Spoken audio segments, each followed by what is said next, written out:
what awaits us in the great beyond? Welcome to WatchMojo.com, and today we're counting down our picks for the top 10 wildest ideas about life after death. Before we begin, we publish new videos every day, so be sure to subscribe for more great content. For this list, we're looking at the most creative ideas about the afterlife as explored in myths, religion, and philosophy. Number 10. Duat, a perilous journey. Even after death, the soul's troubles might not be over. According to ancient Egyptians, the soul descended to an underworld called Duat and embarked on a journey fraught with peril.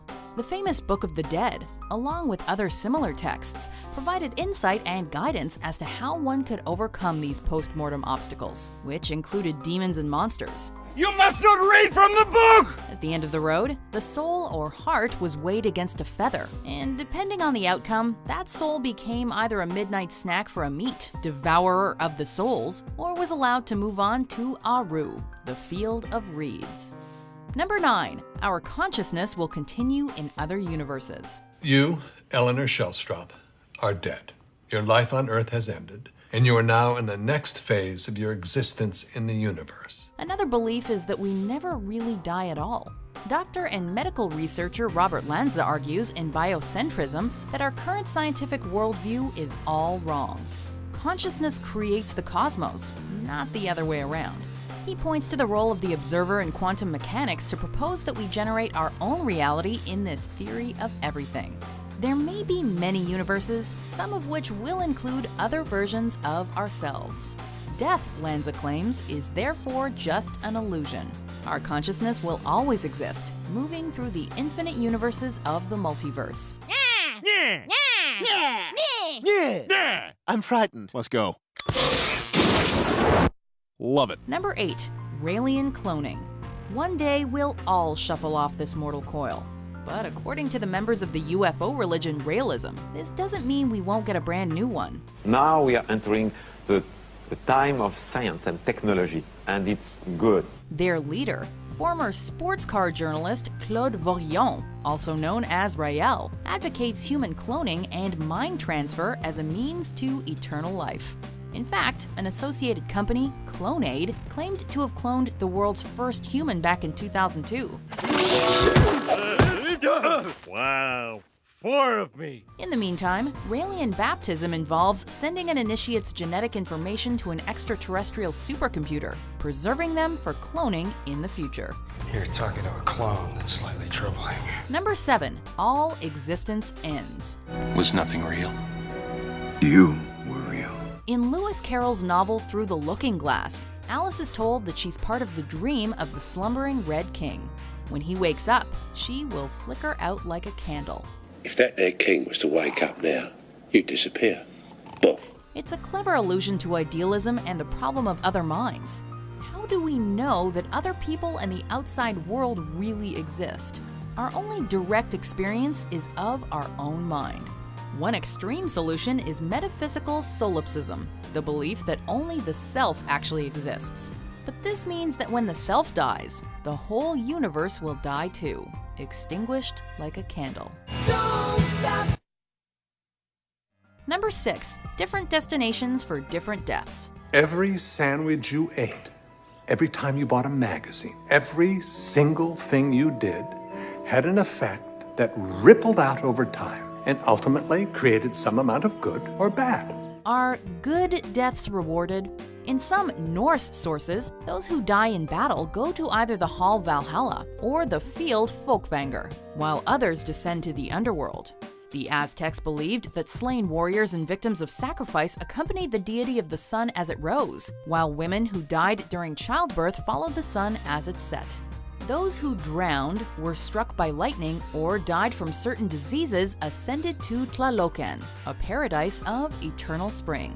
But people who suffered ordinary deaths were consigned to Mictlan, an underworld of 9 levels, in which the soul had to make an arduous trek downward past crashing mountains and hungry jaguars. Number 5. Rebirth, also known as reincarnation.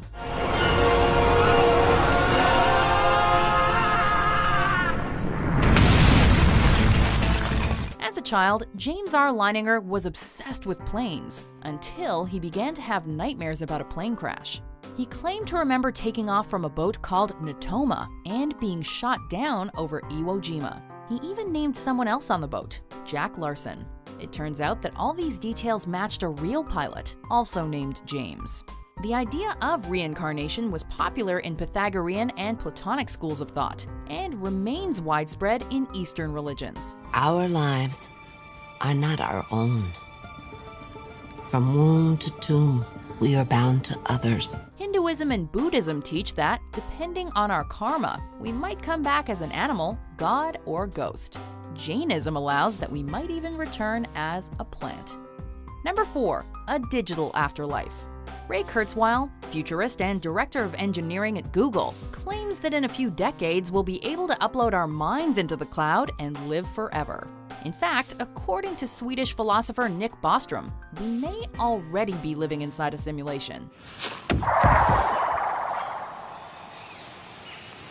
Incredible. Bostrom argues that if future civilizations are likely to create digital simulations of their ancestors, there will probably be more simulated people than real people. Therefore, it's reasonable to assume that we're actually simulations. If we're a simulation of an actual historical ancestor, we are, in one sense, already dead. At least in the real world. Wachowskis, eat your heart out. How do they know that the real world isn't just another simulation? How do you? Well, I know I'm not dreaming now because I know what it's like being in a dream. So dreaming lets you know reality exists. No, just that my mind exists. Number 3, the Shinvat Bridge, also known as Bridge of the Requiter. Founded by Iranian prophet Zoroaster over 3,000 years ago, Zoroastrianism is big on the whole reward and punishment in the afterlife thing. After death, the soul ends up at the Shinvat Bridge, which extends into heaven for you, but only if you've been more good than bad. Bridges that connect worlds feature in many stories, both mythological and modern, but the Shinvat Bridge is distinct in that it narrows for the wicked, throwing them down into the House of Lies, and widens for those who follow truth and order, leading them to the House of Song. Which would you choose? Number 2, the Eternal Return.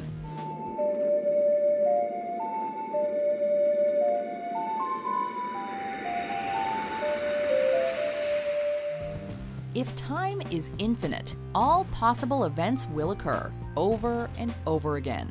This would leave us trapped in a kind of infinite loop, forced to repeat our actions again and again, reliving the exact same life, as well as all possible variations. I'm reliving the same day over and over. The idea of eternal recurrence haunted German philosopher Friedrich Nietzsche, who felt it was both the heaviest of burdens and something we have to embrace in order to affirm our lives. In modern times, it's been used to explain our sense of déjà vu. It's hard to know what to hope for. While eternal recurrence makes our lives and history unbearably heavy, the opposite idea leaves our lives light but fleeting. Number 1, Underground River Ride. In his dialogue, The Phaedo, Plato has Socrates recount a detailed myth about the afterlife. The Earth, Socrates explains, is much vaster than we think. Overhead is a purer Earth, and below are hollow spaces through which subterranean rivers pass in and out. When we die, we're guided underground to be judged. The ordinary are sent to the Asphodel Meadows. The mediocre sail to the Acherusian Lake to be punished and absolved. The evil are cast into Tartarus, a deep abyss of judgment and torment. It's the splash mountain of the soul, which only the pure pass over, ascending to higher worlds, some without bodies, to places of indescribable beauty. Hey, this isn't funny, Wonka! You can't possibly see where you're going, Wonka! You're right. I can't. Do you agree with our picks? Check out these other great clips from WatchMojo and subscribe for new videos every day.